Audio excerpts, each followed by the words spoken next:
Zofika isikhathi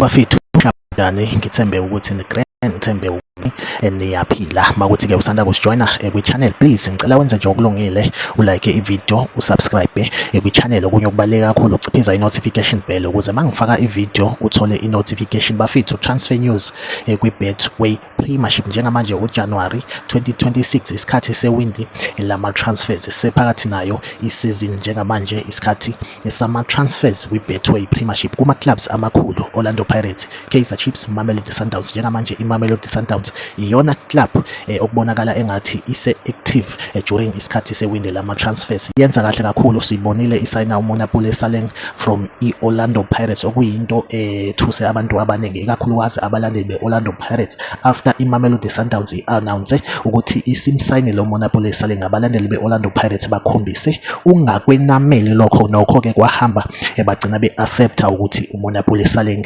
akaseyena umdlali we-Orlando Pirates permanently. Saphinde futhi-ke sayibona iMamelodi Sundowns isayina uKhulumani Ndamane from i-TS Galaxy okuyi-defender, aphinde abe yi-defender kuyiBafana Bafana. Sayibona futhi isayina i-striker from izwe lase-Colombia esingasazi-ke nokho indlela ezidlala ngayo, kodwa-ke iMamelodi Sundowns ivame ukuthi isayine equality yabadlali. Orlando Pirates ibonile nayo isayina u-Andre de Jong from Stellenbosch FC, iyona signing engasho ngithi Orlando Pirates isi-introducile right now. Bese kuba nomdlali-ke futhi kwi-Orlando Pirates ekuthiwa uRhys Braithwaite. Lo mdlali ubekade edlalela i-Cape Town Spurs. Sike sezwa-ke emasontweni-ke edlule ukuthi-ke umfana after i-Cape Town Spurs ibikade igoloza nokuthi ikhiphe i-clearance yakhe engathi yagcina-ke isikwazile ukuthi-ke ikhiphe. Nokho-ke umfana-ke siyambona ukuthi-ke njengamanje Orlando Pirates kwakade kutrenda indaba yokuthi-ke engase eye kwi-MDC ye-Orlando Pirates-ke. Masobuka nje iminyaka yakhe iyamvumela ukuthi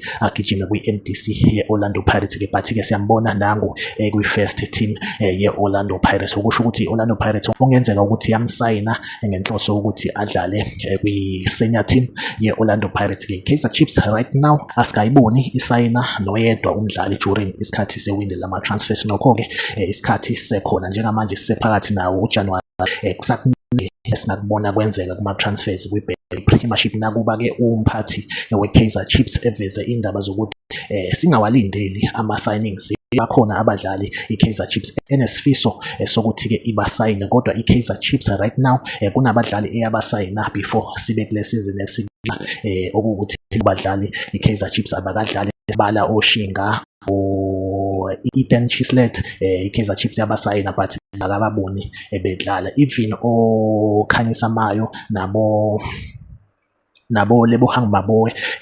Nokho-ke sebedlalile bona kancane, kodwa singasho sithi bebengakasitholi kahle hle isikhathi kwi-Kaizer Chiefs. So Bobby Motaung uthi okwamanje basayimisele ngokuthi basebenzise abadlali abanabo right now. Kwi-Orlando Pirates-ke futhi sibuyele emuva, Shekhofa Samabasa ke kwatrenda indaba zokuthi i-Kaizer Chiefs iyamfuna. Nangoku siyambona naye kwi-training ye-Orlando Pirates, okwenza kube nethemba lokuthi uShekhofa Samabasa usewumdlali we-Orlando Pirates. Ngengezwa futhi nokuthi iStellenbosch FC siyamfuna uShekhofa Samabasa, noma ingokwe-loan ukuthi i-Orlando Pirates imboleke yena uShekhofa Samabasa, kodwa-ke right now usewumdlali we-Orlando Pirates. Siyambona kwi-training ye-Orlando Pirates. Another thing kwi-Orlando Pirates bafethu, kunomdlali engicabanga ukuthi-ke sonke-ke siyamazi, uSelawelo uRasebocha. Umfana-ke ebeku-injury for isikhathi eside, njengamanje-ke naye indaba ezinhle usebuyile kwi-training ye-Orlando Pirates. Singakulindela ukuthi i-Orlando Pirates naye imnike i-chance mase kuvulwe i-league, sikwazi ukuthi-ke simbone emidlalweni ye-Orlando Pirates. Nabo Makhihleni Makhawula nokho-ke ithe mayivalwa isizini bese bebuyile kwi-training. Abo Olisanda bese bebuyile kwi-training. Esithemba ukuthi maqala nje kuvulwa ama-games mhlambe nabo sobabona back bebuyela enkundleni. Sithe sivala isizini bese simbonile Olisanda, bese simbonile uMakhihleni Makhawula. Sinethemba-ke lokuthi njengoba-ke sovula imidlalo kwisiwombe sesibili se-Betway Premiership, kube ukuthi-ke labo badlali sobabona full time kuma-games e-Orlando Pirates. So bafethu-ke iwona ama-transfer news engeniphathele wona njengamanje. Make sure ukuthi uyayilike i-video, uyasubscribe kwi-channel uciphiza